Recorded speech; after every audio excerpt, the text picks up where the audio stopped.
And London-based not-for-profit NGO, the DemocracyForum (TDF), recently organised a webinar titled "Why Has China's Belt and Road Initiative Failed to Take Off in Nepal?", where panellists expressed their views on the causes of the failure of the project. Everything from funding and transparency concerns to the nation's complicated geopolitical position was discussed. A report.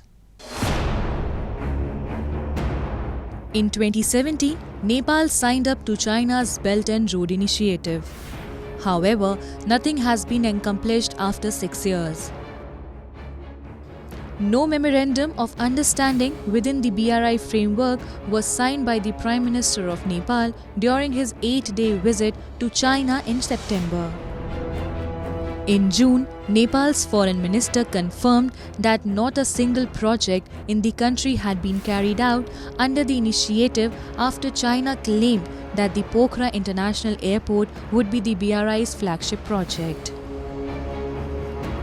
Recently, London-based not-for-profit NGO, the DemocracyForum, organized a webinar titled "Why Has China's Belt and Road Initiative Failed to Take Off in Nepal?", where panellists expressed their views on the cause of the failure of the project.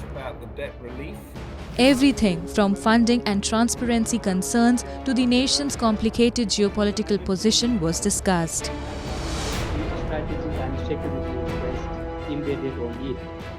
On September the 30th, the Prime Minister of Nepal completed an official visit to China and signed 12 memoranda of understandings.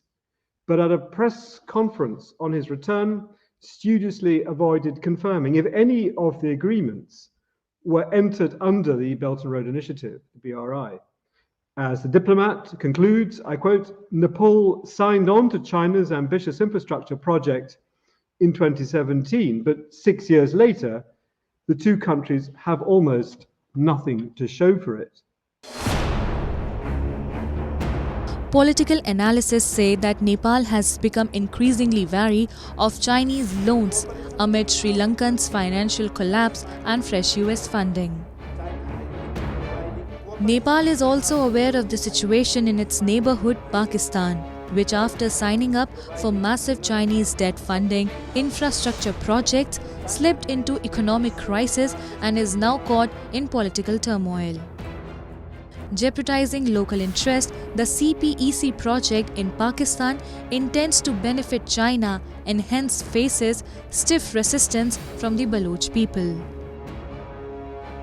The exploitation of local resources for Beijing's advantage is unbearable for Baloch, who are already facing atrocities unleashed by the Pakistani security forces. Increasing checkpoints and unlawful fishing by Chinese trawlers in the area have forced locals to protest against the Chinese presence. Pakistan is now the world's largest recipient of Chinese grants and assistance. This is the ultimate achievement Islamabad has gained through CPEC. However, while the BRI is understandably viewed with optimism in some quarters given its potential to deliver investments, jobs, transformational infrastructure projects, and general economic development, it is viewed with considerable and perhaps increasing anxiety by others in relation to non-performing assets and the implications of some countries not being able to meet their debt obligations. Indeed, it can be argued that some recipient countries are starting to feel the negative effects of Chinese BRI financing gone wrong. BRI loans are much higher than the loans provided by other multilateral organizations.